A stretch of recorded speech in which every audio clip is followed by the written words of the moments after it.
Resumen de noticias del Sistema Informativo de la Arquidiócesis de México. 1. Ángelus Dominical del domingo, 6 de agosto del Padre Eduardo Lozano. ¿Y qué quieres ser cuando seas grande? Yo había estado participando, luego de mucha reticencia debido a mi natural timidez y a mi elemental conocimiento de la vida como monaguillo en el templo cercano a casa. Diré que se llama Flavia, pero su nombre real es totalmente otro y no es una jovencita de 22 años, aunque por su ánimo y entusiasmo parece de 18, ella me sugirió que abordara el tema de las vocaciones sacerdotales y lo hizo en términos como los siguientes: Padre, yo soy soltera, no tengo hijos, pero siempre les recomiendo a los papás que respalden la vocación de sus hijos, que si Dios los llama por la vida sacerdotal o religiosa, que no dejen de apoyarlos, y pido a Jesús que no deje de enviar operarios a su mies. Lo que no sabe Flavia, ni ustedes, amables lectores, es lo que ahora comparto con el riesgo de que se vea como un abuso de este espacio por parte mía, pues justo platicaré sobre lo que sucedió entre mis papás y este muchachito de 11 años, con 10 meses, y 9 días de edad que entonces era yo merito. Fue allá en el verano de 1974 que terminé mi escuela primaria y con la siguiente etapa vendrían los cambios propios en el camino de cualquier chamaco puber, la educación secundaria, la mayor asunción de tareas y responsabilidades, el hecho de dejar atrás los tales juegos de la infancia, y comenzar a ver hacia el futuro. La pregunta la hizo uno de mis hermanos mayores, tal vez con la familiaridad y amable rutina que suele darse en ambientes domésticos: ¿y qué quieres ser cuando seas grande? Yo había estado participando, luego de mucha reticencia debido a mi natural timidez y a mi elemental conocimiento de la vida como monaguillo en el templo cercano a casa, y entonces, no ocurriéndoseme otra cosa, respondí: yo quiero ser sacerdote. Siempre he dicho que mis papás se la creyeron e inmediatamente buscaron mandarme al seminario. En el pequeño mundo contenido en mi seso yo percibí que todo correría de manera natural, ordinaria, como si mi ilusión y deseo no implicaran que compromisos o necesidades, ni míos ni de mis padres, como podría yo haber imaginado todo lo que desató aquella respuesta dada desde la fantasía propia de quien apenas deja atrás la infancia. Pero mis padres tomaron muy en serio mi ilusión y pusieron manos a la obra. En su horizonte religioso, y de acuerdo a su capacidad y conocimiento, me enviaron a donde mejor pudieron, en donde contaría con la cercanía y cierta tutela de 2 primos suyos que ya eran sacerdotes. Así fue que llegué a San Miguel de Allende, al Colegio Seminario de San Francisco de Sales, a mis 11 años, con 10 meses y 9 días de edad, si es que no me fallan las cuentas. Es indudable que cada papá y cada mamá siempre desean lo mejor para sus hijos, pero también es frecuente el error, aunque detrás haya buena voluntad, de pensar que lo mejor para los hijos es lo que cada papá y cada mamá piensa, lo que cada progenitor anhela como lo mejor. Ahí se nos van mucha fuerza educativa y también llegan las desilusiones, pues el papá, médico, quiere que su hijo también sea hijo, médico, o la mamá, maestra, quiere que su hija sea hija, actriz.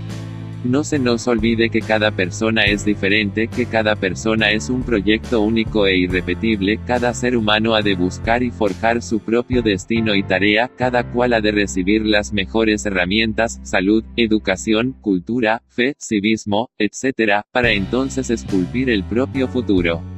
Y si hablamos de vocación, si hablamos de una llamada especial, de parte de Dios, entonces hay que ponerse en diálogo constante con Él, pedirle que nos ayude a discernir su voluntad y que nos sostenga en la respuesta que hemos de darle, a Él, en los demás. Es Dios mismo quien nos llama a entregar la vida a los demás como médicos, o como empresarios, o como campesinos, pero cada quien tiene la tarea de prepararse con los conocimientos y habilidades propios para cada caso. Es Dios mismo quien nos llama a la vida matrimonial o a la soltería, a vivir como monjes o como misioneras, como artistas que generan belleza o como científicos que procuran la investigación, pero es Dios mismo quien nos ha de guiar para que nuestro trabajo no sea una mera ocupación, para que nos realicemos y demos fruto justo ahí, donde Él nos ha plantado.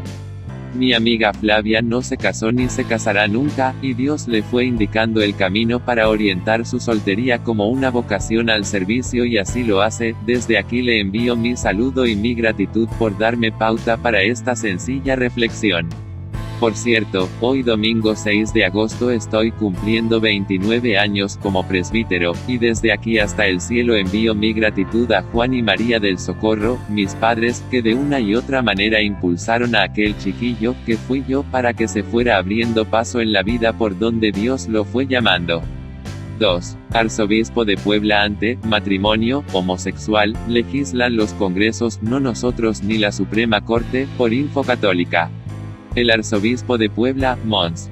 Víctor Sánchez Espinosa, ha asegurado que respeta la decisión de la Suprema Corte de Justicia de la Nación a favor del matrimonio homosexual, a la vez que recuerda la postura de la Iglesia sobre la institución familiar.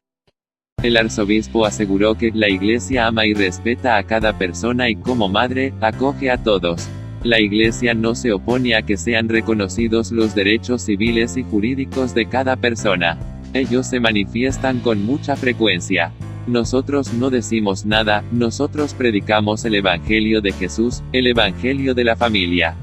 No nos oponemos, añadió, a que se legisle. Eso no nos toca a nosotros, ni a la Suprema Corte de Justicia de la Nación. Legislan los congresos locales y el Congreso de la Unión.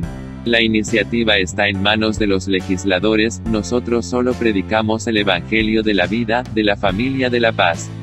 En ese sentido, recordó, para millones de católicos el matrimonio es una institución sagrada entre un hombre y una mujer, abierta a la vida. La Suprema Corte cambia la ley en Puebla. El martes de la semana pasada la Suprema Corte de Justicia de la Nación, SCJN, invalidó por unanimidad la parte del artículo 300 del Código Civil del Estado de Puebla que establecía que el matrimonio podía celebrarse solo entre hombre y mujer. 3. Los 10 consejos para cuidar el alma estas vacaciones por Aleteia. La ociosidad es el taller del diablo. La salud del cuerpo se ha convertido en una obsesión occidental. Cientos de recursos se ponen hoy a la mano de las personas para que lleven a cabo una vida saludable y en armonía con la naturaleza. Una vida que dure 100 años o más. ¿Para qué? Para viajar, hacer relaciones, conocer culturas exóticas, tener amigos, buscar lo mejor de lo mejor. Poco se habla, sin embargo, de la salud del alma, misma que sostiene la salud del cuerpo. Un alma carcomida no puede ser sustento de un cuerpo usado para el bien, desgastado para el bien. Sobre este particular, considerando el cuerpo como un regalo de Dios y templo del Espíritu Santo, Fray Ed Brum ha hecho un decálogo importante para estos tiempos en los que comienzan las vacaciones. Primero, evitar el daño. Los padres ofrecen a sus hijos una serie de consejos para no hacerse daño físicamente. Y mientras más pequeños, más atentos están para que no se lesionen o se causen algún mal. Pero, hacen lo mismo en el plano sobrenatural. Uno de los pecados, el de omisión, es justamente esto, ignorar el alma inmortal y no estar alerta a las situaciones de pecado. Evitar la ocasión cerca del pecado es una cualidad indispensable en nuestra búsqueda de la santidad y la adquisición de la corona de gloria que llamamos vida eterna. Segundo, evitar la calumnia y las habladurías. Seremos juzgados en la misma medida que juzgamos. Jesús dice que de la abundancia del corazón habla nuestra boca. Si el hábito formado es estar con chismosos, hay que cambiar, hay que evitar frecuentarlos. Los pecados de la lengua ensombrecen nuestra vida e impiden la virtud. Tercero, usar la vestimenta adecuada. Que nunca seamos ocasión de pecado para otros. Somos embajadores de Cristo, desde el bautismo estamos investidos por la gracia. Debemos vestir en consecuencia. Cuando decimos vestir adecuadamente, no nos referimos solo en la iglesia como si fuera el único lugar en el que deben vestir con decoro y modestia, sino en todo tiempo y lugar. Nunca olvidemos, somos cristianos 24/7.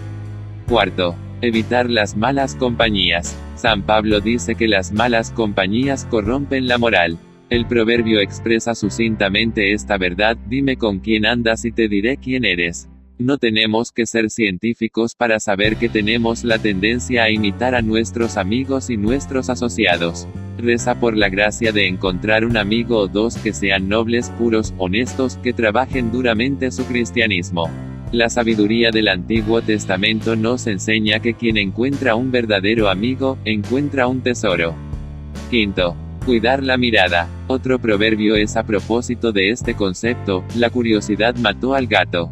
Peor aún, los ojos errantes de rey David resultaron en adulterio con Betsabé, y, finalmente, incluso mataron a su marido, el valiente y honesto soldado Urías, el hitita. El santo Job afirma: he hecho un pacto con mis ojos, no mirar a una mujer. Por último, Jesús exclama: bienaventurados los puros de corazón, ellos verán a Dios. En un mundo con abundancia de imágenes impuras, hoy más que nunca necesitamos practicar la estricta custodia de los sentidos, especialmente nuestros ojos. Sexto, evitar la impulsividad. Otra actitud o disposición que hay que evitar es ser impulsivos en todos los sentidos, pero especialmente en el habla. Un buen proverbio: pensar antes de hablar. A un nivel más espiritual, Santiago nos exhorta: debemos ser lentos para hablar y listos para escuchar. Santo Tomás de Aquino ofrece esta importante idea: Dios nos ha dado 2 oídos y una boca para escuchar el doble de lo que hablamos. Séptimo, atender el uso de medios electrónicos. Es una urgencia actual prestar atención a lo que hacemos con los medios electrónicos. Como lo dijo Fulton J. Sheen, podemos beber fácilmente y absorber con los ojos la basura moral que se nos ofrece como sucedáneo de diversión. Podemos tomar años y años para borrar de nuestra mente imágenes horribles que hemos visto en algún medio. ¿Para qué forzar las cosas hasta ese nivel? Nuestra mente es un inmenso archivo que almacena todas las experiencias, todo lo que hemos hecho, así como todo lo que hemos visto. Por lo tanto, hay que ser muy estrictos con nosotros mismos y con nuestros hijos en lo que traemos en nuestras mentes y corazones a través de lo que vemos. Octavo, evitar el síndrome sofá-patata.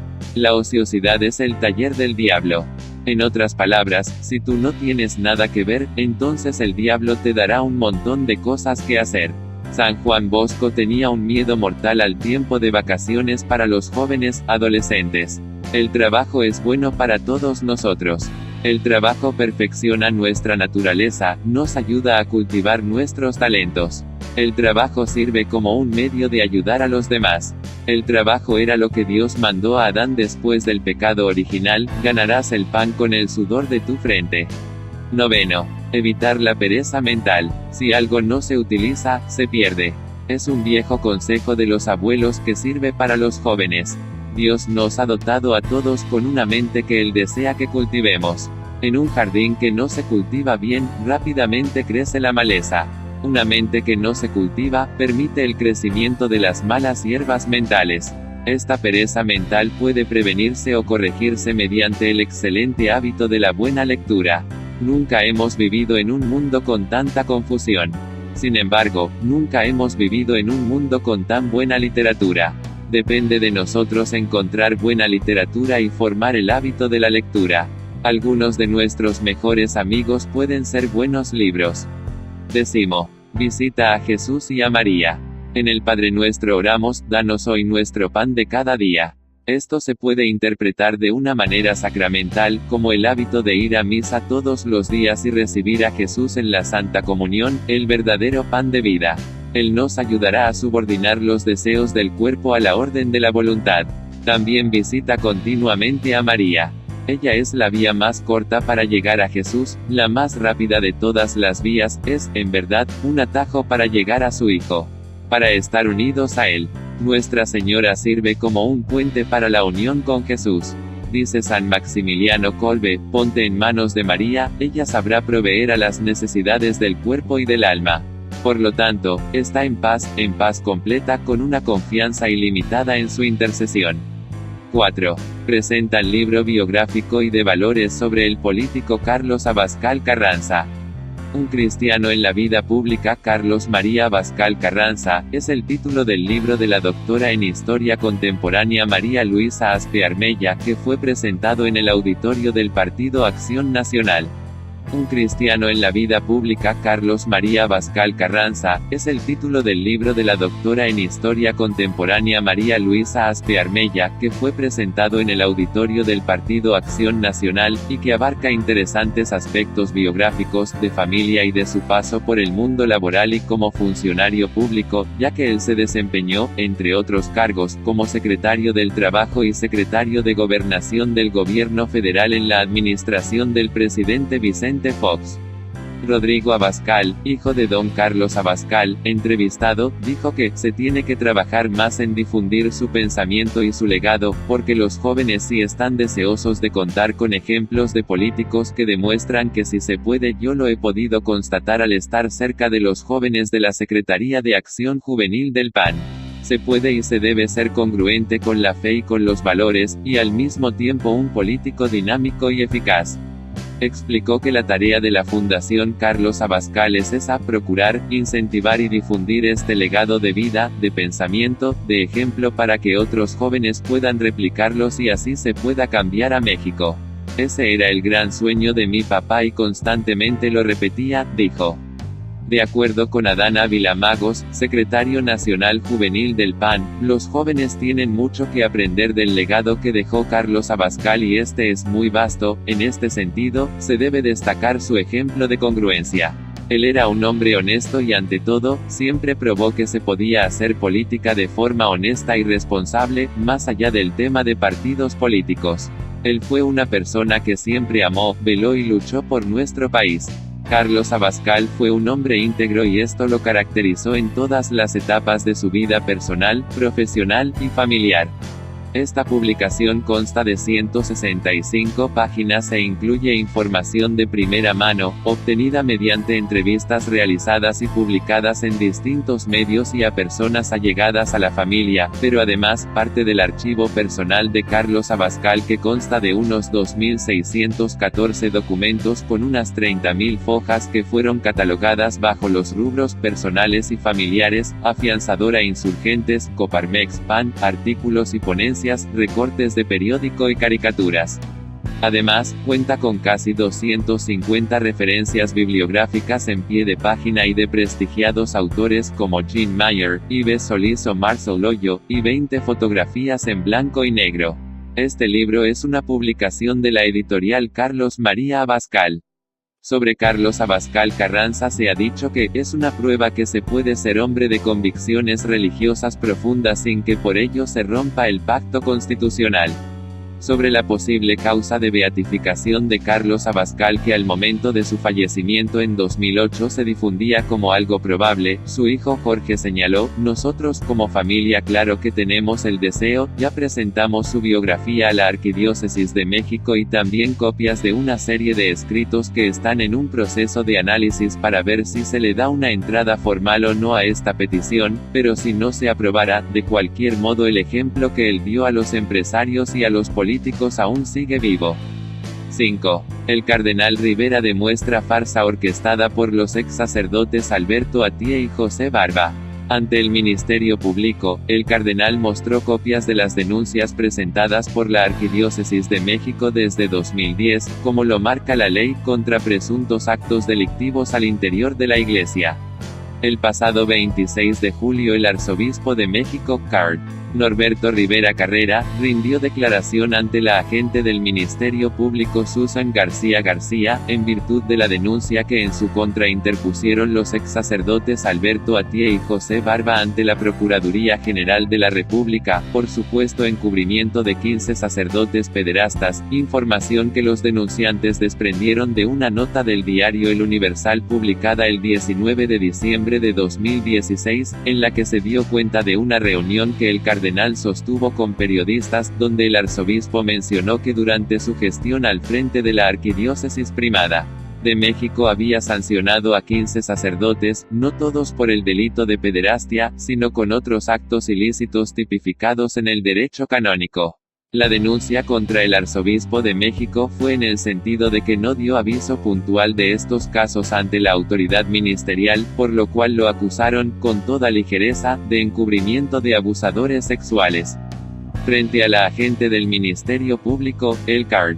Norberto Rivera dejó en claro que, a partir de la entrada en vigor del artículo 12 bis de la Ley de Asociaciones Religiosas, el 19 de agosto del 2010, que obliga a los ministros de culto y a sus representantes a informar a la autoridad correspondiente sobre la probable comisión de delitos, tuvo conocimiento de la probable comisión de 6 hechos presuntamente delictuosos por voz de algunos de sus vicarios episcopales, a quienes instruyó dar parte ante las autoridades correspondientes de manera inmediata. Lo cual se llevó a cabo, como consta en las copias que exhibió, y con lo cual quedó demostrado que no incurrió en el delito de encubrimiento.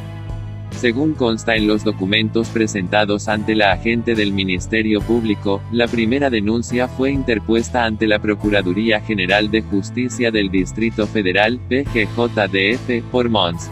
Jorge Estrada Solórzano, obispo auxiliar de la V Vicaría Episcopal, el 12 de abril de 2014, la segunda, por Mons. Adolfo Miguel Castaño Fonseca, obispo auxiliar de la 3 Vicaría, el 14 de noviembre de 2016, la tercera fue interpuesta ante la Procuraduría General de Justicia del Estado de México por Diana Alejandra Pérez Rodríguez, en su calidad de apoderada legal de la Arquidiócesis, el 15 de febrero Delaware 20017, la cuarta ante la PGJDF por Alberto Antonio Zapata Verástegui, en su calidad de apoderado legal de la Arquidiócesis, el 27 de febrero de 2017, y la quinta y la sexta también ante la PGJDF, por Mons. Crispín Ojeda, obispo auxiliar de la Vicaría, el 25 de mayo y el 16 de junio de 2017, respectivamente. El CARD. Norberto Rivera Carrera explicó que los otros 9 casos fueron anteriores a la vigencia de la citada ley, y solo uno tuvo que ver con el delito de pederastia, y el acusado está siendo enjuiciado penalmente por la información que la arquidiócesis proporcionó a la autoridad ministerial. Los otros 8 casos fueron por conductas sancionadas por la ley canónica como defraudación financiera, maltrato a un adulto, revelación del secreto de confesión y otros que fueron hechos del conocimiento de las autoridades eclesiásticas. A pregunta expresa de la agente del Ministerio Público, el arzobispo de México reconoció suya la declaración referida en la nota publicada por El Universal el 19 de diciembre de 2016, aclarando, sin embargo, que al tratarse de una entrevista improvisada, le faltó precisar que no todos los casos mencionados tenían que ver con el delito de pederastia, como malintencionadamente señalaron los ex sacerdotes Alberto Atié y José Barba. Asimismo, dijo que respecto a los casos que se hicieron del conocimiento de las autoridades civiles, corresponde solo a estas darles seguimiento, y de los que las autoridades eclesiásticas conocieron, se concluyeron con la suspensión del ejercicio del ministerio sacerdotal, ya que en estos casos la sentencia eclesiástica la da el Papa, y se da a conocer a través de la Congregación para la Doctrina de la Fe. 6. La educación de los seminaristas, punto clave para el cardenal Rivera, editorial Desde la Fe. El arzobispo de México se ha preocupado siempre porque los seminaristas reciban una formación integral que abarque las dimensiones humana, espiritual, intelectual y pastoral. Para el clero arquidiocesano de la Ciudad de México, por más de 3 siglos la formación inicial se había llevado a cabo solo en el Seminario Conciliar de México. Sin embargo, en 1999 el Sr. CARD. Norberto Rivera Carrera fundó el Seminario Hispano Santa María de Guadalupe, destinado a candidatos presentados por diócesis de Estados Unidos para la formación de sacerdotes que acompañen pastoralmente a la comunidad de habla hispana en el vecino país del norte, y del cual se abundó en el artículo anterior, así como el Seminario Misionero Redemptoris Mater, para la formación de alumnos del camino neocatecumenal. Al igual que los estudiantes del Seminario Conciliar de México, los de los otros 2 seminarios se forman académicamente en la Universidad Lumen Gentium, heredera del antiguo Instituto Superior de Estudios Eclesiásticos. El Seminario Conciliar de México, sin embargo, sigue siendo la base de la formación de los seminaristas, un punto central para el Arzobispo de México. Este seminario cuenta con 2 dignas sedes, la primera Casa Huipulco, donde se encuentra el seminario menor y se imparte el curso introductorio, y la segunda Casa Tlalpan, donde se imparte filosofía y teología. En ambas sedes la presencia del CARD. Rivera Carrera ha sido constante, especialmente en eventos como la inauguración y clausura de cursos, la fiesta del seminario, o bien para dictar ejercicios espirituales los lunes santos a los alumnos y formadores, así como para intervenir oportunamente cuando alguna situación o emergencia lo amerita. Cabe señalar que el Arzobispo de México se ha preocupado siempre por una formación integral de los alumnos del Seminario Conciliar, un tipo de instrucción que dedique la atención debida a las distintas dimensiones formativas. En este sentido, es preciso señalar que la dimensión humana ha tenido para él una relevancia particular, dado que en ella se encuentra la mayor parte de los problemas que se han debido enfrentar al interior, cuenta para ello con el respaldo de buenos auxiliares en los ámbitos psicológico y pedagógico, y se puede decir que actualmente entre los seminaristas se reconoce una buena disposición para ser auxiliados en este aspecto. En cuanto a la dimensión espiritual, esta ha sido articulada con esmero durante años, de manera que está garantizada la dirección espiritual de los seminaristas, así como sus tiempos de oración y de vida sacramental. Hoy por hoy, los alumnos cuentan con los medios necesarios para crecer interiormente, y cabe señalar que se ha desarrollado en ellos un gran gusto por lo litúrgico. De la dimensión intelectual se dice que ha sido la más privilegiada en el Seminario Conciliar de México. Las clases que se imparten mantienen un excelente nivel, y se cuenta con los recursos académicos para que los alumnos se desarrollen en este sentido. En cuanto a la dimensión pastoral, esta se ha ido articulando desde hace muchos años, lo que asegura a los alumnos una interacción ordenada con las parroquias, así como su participación en los eventos arquidiocesanos. Esto genera entusiasmo entre los seminaristas, y despierta en ellos la creatividad y gusto por la misión. La interacción, en particular con los párrocos, es un recurso que fortalece el sentido pastoral de toda la formación.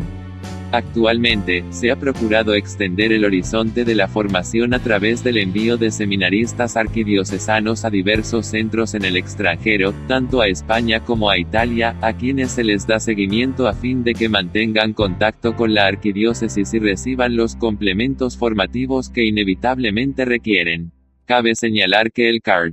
Rivera Carrera ha pedido al Seminario Conciliar de México llevar a cabo un acompañamiento de sacerdotes que realizan estudios de especialización fuera del país, gracias a lo cual, al interior de esta iglesia particular, ahora se cuenta con destacados especialistas en casi todas las áreas de la teología, de la pastoral, y en muchas otras disciplinas humanas.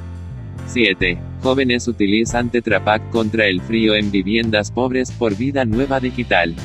Apoyados por la Fundación Colpín México, un grupo de jóvenes comenzó desde la semana pasada el recubrimiento térmico de viviendas de madera en una comunidad pobre de la Sierra de Songolica, Veracruz.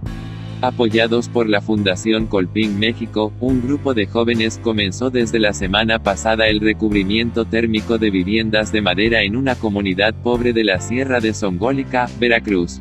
Desde hace varios años, la Fundación Colpín ha venido realizando el proyecto Brigada Tetra Pak, con el cual busca involucrar a diferentes actores para incidir de forma positiva en la sociedad, mediante acciones prácticas. En esta ocasión fueron los jóvenes constructores de paz de Amatlán, Veracruz, pertenecientes a la Comisión Episcopal de Pastoral Social, CEPS, quienes asumieron el reto de dar un segundo uso a los envases de cartón elaborados con el material conocido como Tetra Pak, utilizándolo como aislante de bajas temperaturas en casas construidas con madera, las cuales son muy vulnerables en época de lluvias y de frío. Esta obra se llevó a cabo en varias casas de la comunidad de Soligua, municipio de Jojocotla, región que continuamente se encuentra expuesta a las bajas temperaturas, así como a fuertes lluvias y granizadas provocadas por los frentes fríos que afectan todos los años esta región. De acuerdo con CEPS Caritas, el involucramiento de los jóvenes constructores de paz les permitió no solo ofrecer un beneficio a esta comunidad, sino también darse cuenta de la falta de servicios básicos en muchas localidades de la región, en donde la agricultura y la silvicultura son la principal fuente de ingresos. Para esta comisión episcopal, cuyo presidente es el obispo de Nogales, Monseñor Leopoldo González, de esta manera la Brigada Tetra Pak permite ofrecer a los hogares pobres una alternativa económica, pero también ecológica, de poder mantenerse calientes durante el invierno y la temporada de lluvias. Fue grande la empatía con el hermano que surgió a partir del proyecto. En este sentido, los jóvenes de Amatlán seguirán realizando esta actividad en otras comunidades que cuentan con la misma problemática, apoyando a los habitantes a buscar alternativas a bajo costo que ayuden a mejorar sus condiciones de vida, siempre en armonía con la creación, afirmó CEPS Cáritas. Además de casas de madera, la Fundación Colping también ha llevado a cabo el forrado térmico de paredes en otro tipo de inmuebles, como en panaderías, para mantener el calor y mejorar el funcionamiento de los hornos. La Fundación Colping, que es una asociación de laicos católicos sin fines de lucro, de naturaleza promocional y educativa para el desarrollo, basada en la doctrina social de la Iglesia Católica, organiza, junto con la comunidad que se verá beneficiada, la recolección de envases elaborados con este material con la finalidad de involucrarla en el proceso. 8. Preocupa aumento de embarazos en niñas de entre 10 y 14 años, por Abimael César Juárez.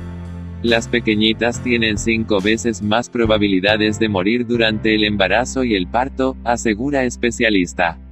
Recientemente en México el Sistema Nacional de Protección Integral de Niñas, Niños y Adolescentes dio a conocer que en 2013 8,000 niñas y adolescentes de 10 a 14 años eran madres criando a un hijo, y la proyección hacia el 2025 vislumbra que 75,000 adolescentes y niñas de estas edades estarán en las mismas condiciones.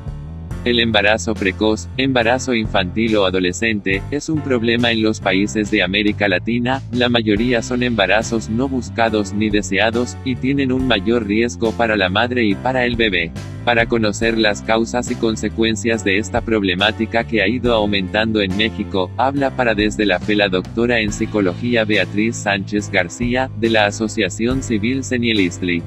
En primer lugar, explicó Sánchez García, este es un problema que tiene relación directa con la educación en familia, pues la formación de toda persona inicia en el hogar, y esta debe ser integral. Entre otras muchas cosas, debe incluir las reglas que los pequeños deben seguir para desarrollar una personalidad segura, practicar los valores y conocer límites.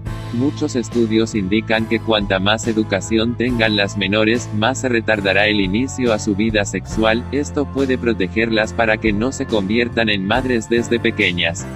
El embarazo precoz se produce cuando ni el cuerpo ni la mente de la persona están preparados para ello, entre la adolescencia inicial o pubertad, cuando comienza de la edad fértil, y hasta los 19 años de edad. Por lo general son embarazos no planificados ni deseados, y suelen ser producto de violencia física, psicológica e incluso económica.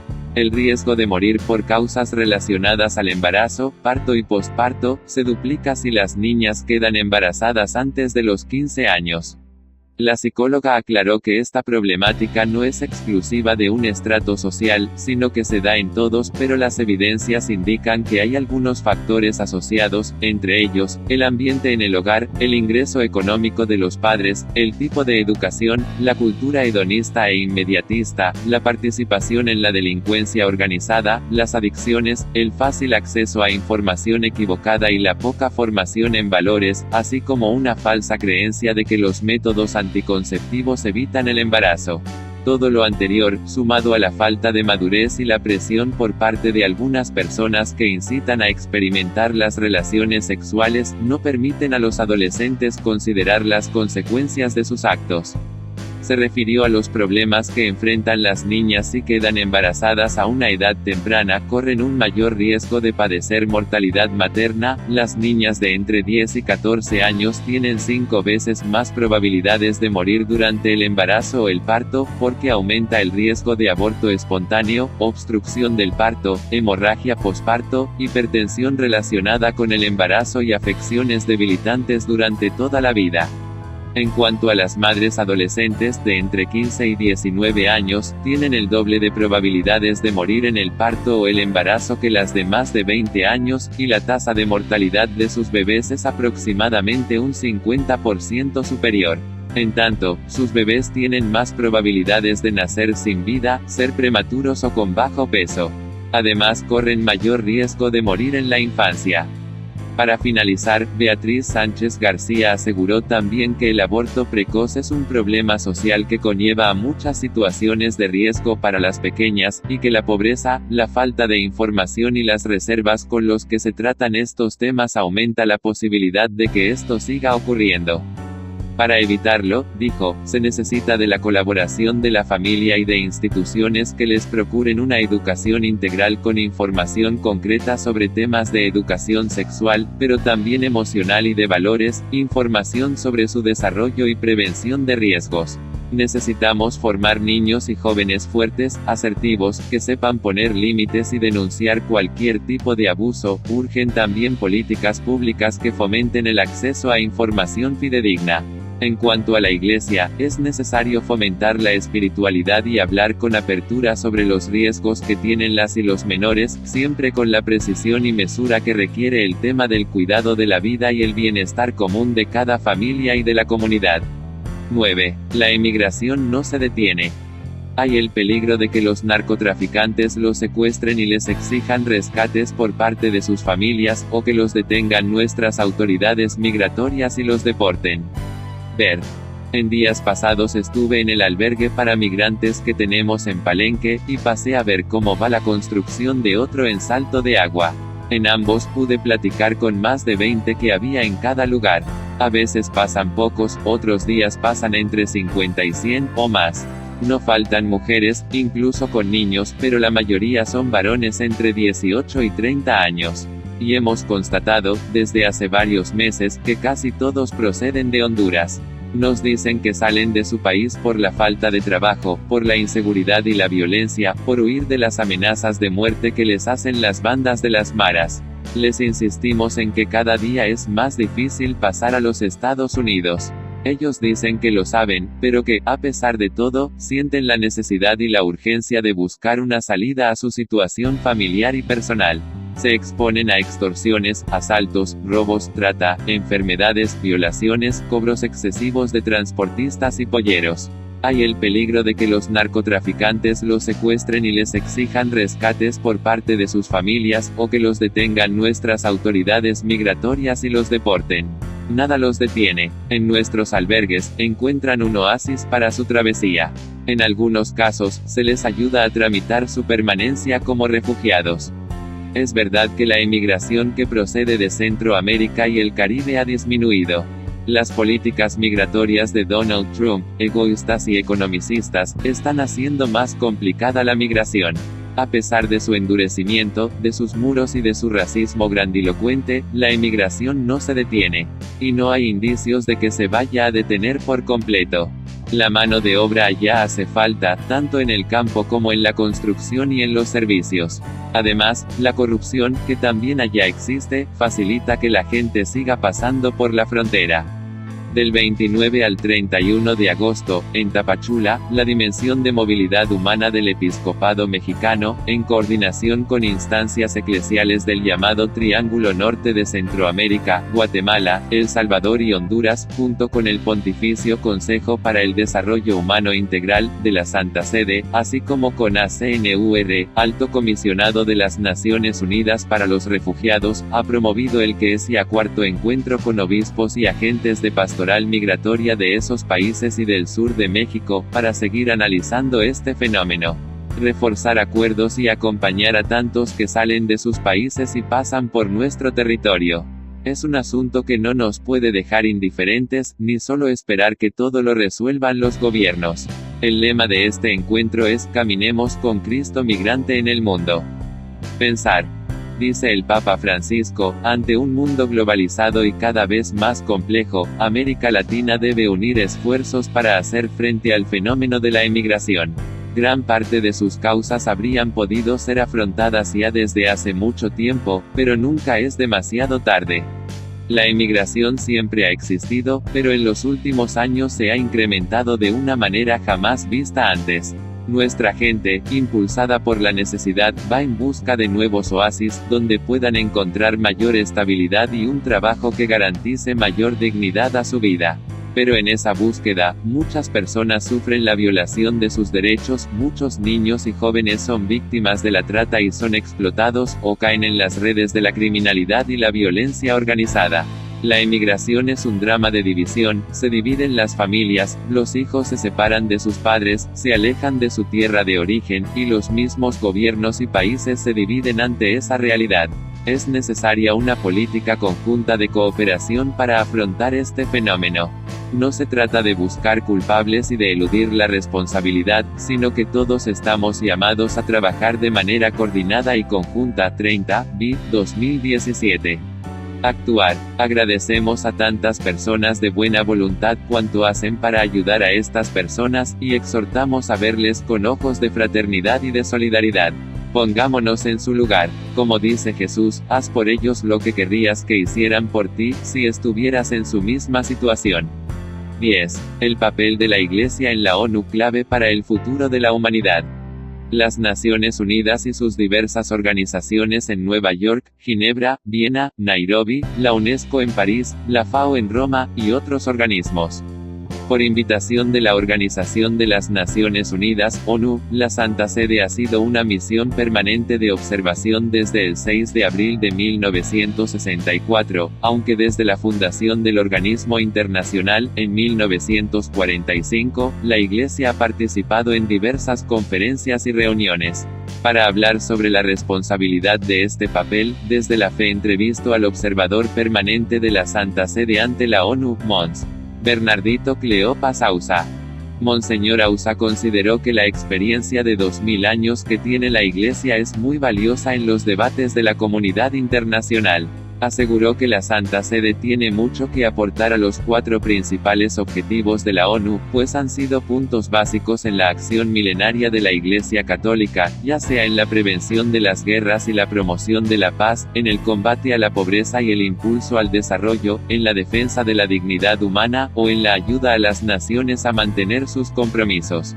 Explicó que su trabajo como observador permanente fue formalizado en el año 2004 con la Resolución 58/314, por aclamación, una de las formas más solemnes de adopción para una resolución o decisión, de la Asamblea General, y consiste en representar a la Santa Sede, al Santo Padre en particular, en el corazón de la familia de las naciones, las Naciones Unidas y sus diversas organizaciones en Nueva York, Ginebra, Viena, Nairobi, la UNESCO en París, la FAO en Roma, y otros organismos.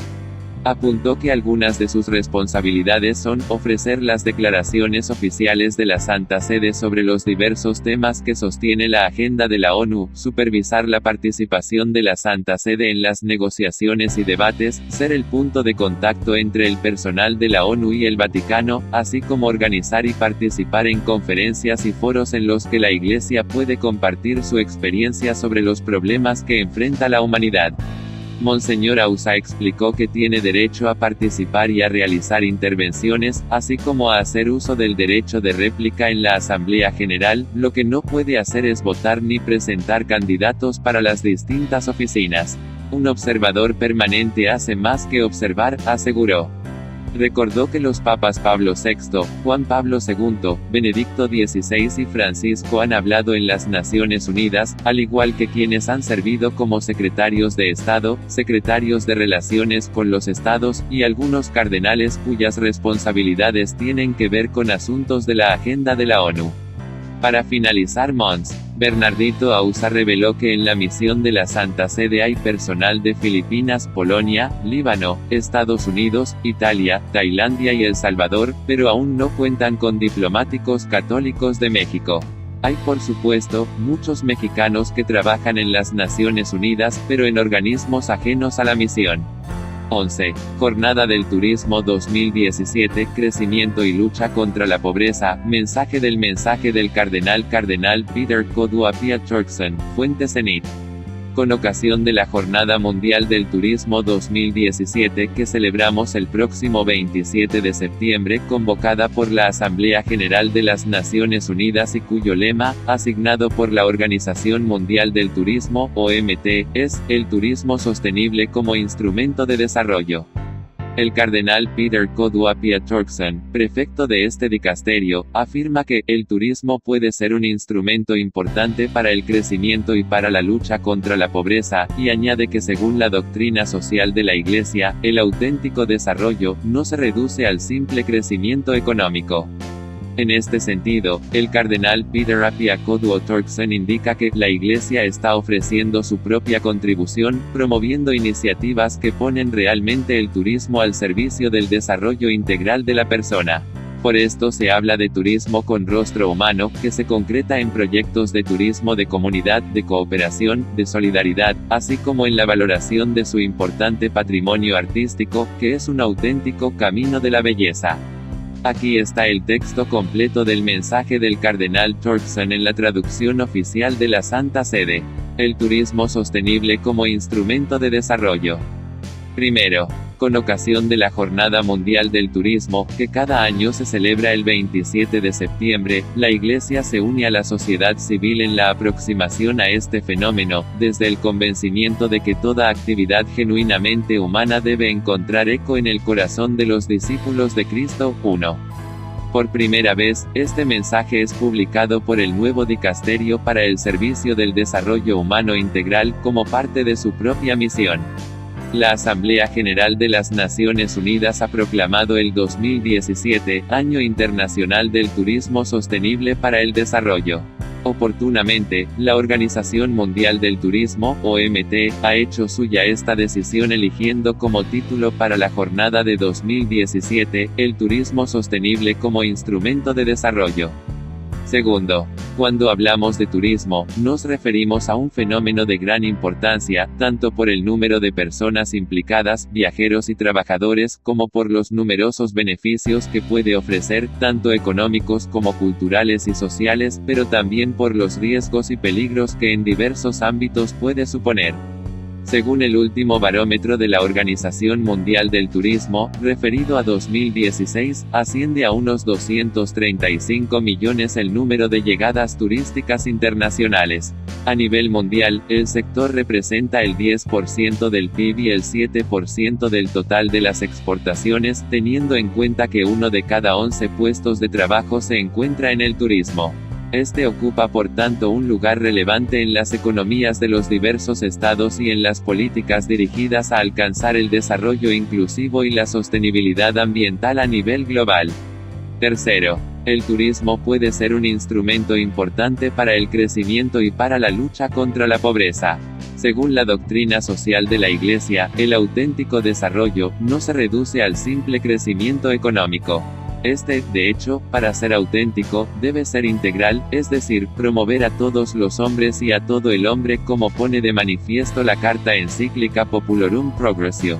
En este sentido, Pablo VI subrayaba la necesidad de promover un humanismo pleno, que incluya las exigencias materiales y espirituales para la maduración de toda persona en su propia dignidad. 20 años después, en 1987, la ONU introducía el concepto de desarrollo sostenible como aquel que satisfaga las necesidades del presente sin comprometer la capacidad de las futuras generaciones para satisfacer las propias.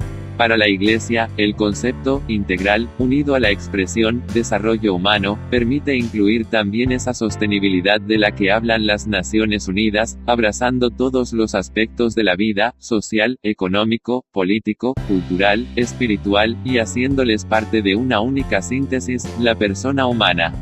La OMT ha aplicado estas ideas para promover el turismo sostenible. Esto significa que debe ser responsable, no destructivo ni perjudicial para el ambiente ni para el contexto socio-cultural sobre el que incide, particularmente respetuoso con las poblaciones y su patrimonio, orientado a la salvaguardia de la dignidad personal y de los derechos laborales, al tiempo que atento a las personas más desfavorecidas y vulnerables. El tiempo de vacaciones no puede ser, de hecho, pretexto ni para la irresponsabilidad ni para la explotación, es más, este es un tiempo noble, en el que cada uno puede enriquecer su propia vida y la de los demás. El turismo sostenible es un instrumento de desarrollo también para las economías en dificultad si se convierte en vehículo de nuevas oportunidades, y no en fuente de problemas. En la resolución de 2017, las Naciones Unidas reconocen que el turismo sostenible es instrumento positivo para erradicar la pobreza, proteger el medio ambiente, mejorar la calidad de vida y empoderar económicamente a las mujeres y los jóvenes, así como su contribución a las 3 dimensiones del desarrollo sostenible, especialmente en los países en desarrollo. En esta línea, se debe promover la sostenibilidad ecológica que procura no modificar los ecosistemas, la sostenibilidad social que se desarrolla en armonía con la comunidad que acoge, la sostenibilidad económica que impulsa un crecimiento inclusivo. En el contexto de la Agenda 2030, el presente año internacional se presenta como una oportunidad para favorecer políticas adecuadas por parte de los gobiernos así como buenas prácticas por parte de las empresas del sector, y para sensibilizar a los consumidores y a las poblaciones locales, poniendo de manifiesto cómo una concepción integral del turismo puede contribuir a un auténtico desarrollo sostenible. Cuarto. Conscientes de que, en todo su ser y obrar, la Iglesia está llamada a promover el desarrollo integral del hombre a la luz del Evangelio, los cristianos queremos ofrecer nuestra contribución para que el turismo pueda ayudar al desarrollo de los pueblos, especialmente de los más desfavorecidos. Proponemos, por eso, nuestra reflexión. Reconocemos a Dios como Creador del universo y Padre de todos los hombres, que nos hace hermanos los unos de los otros. Ponemos al centro la persona humana, respetamos la dignidad de cada uno y la interacción relacional entre los hombres, compartimos el principio del destino común de la familia humana y el destino universal de los bienes de la tierra. El ser humano no actúa, por tanto, como dueño, sino como administrador responsable. Al reconocernos como hermanos, comprenderemos el principio de gratuidad y la lógica del don, y nuestros deberes de solidaridad, justicia y caridad universal. En este punto nos preguntamos, ¿en qué modo estos principios pueden conformar el desarrollo del turismo? ¿Qué consecuencias se derivan para los turistas, los emprendedores, los trabajadores, los gobernantes y las comunidades locales? ¿Es esta una reflexión abierta? Invitamos a todas las personas implicadas a comprometerse en un serio discernimiento y a promover prácticas en esta línea, acompañando comportamientos y cambios en los estilos de vida hacia un nuevo modo de situarse en relación con el otro.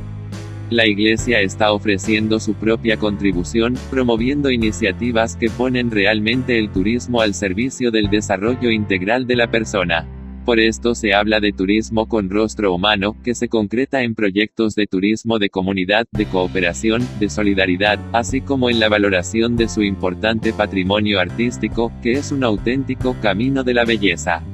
En el discurso a las Naciones Unidas, el Papa Francisco afirmaba, la casa común de todos los hombres debe continuar levantándose sobre una recta comprensión de la fraternidad universal y sobre el respeto de la sacralidad de cada vida humana, de cada hombre y cada mujer. La casa común de todos los hombres debe también edificarse sobre la comprensión de una cierta sacralidad de la naturaleza creada. Que nuestro compromiso pueda ser vivido a la luz de estas palabras y de estas intenciones. Producido en voz sintética por San Miguelillo Comunicaciones Católicas para fácil difusión, todos los derechos reservados por las respectivas fuentes citadas.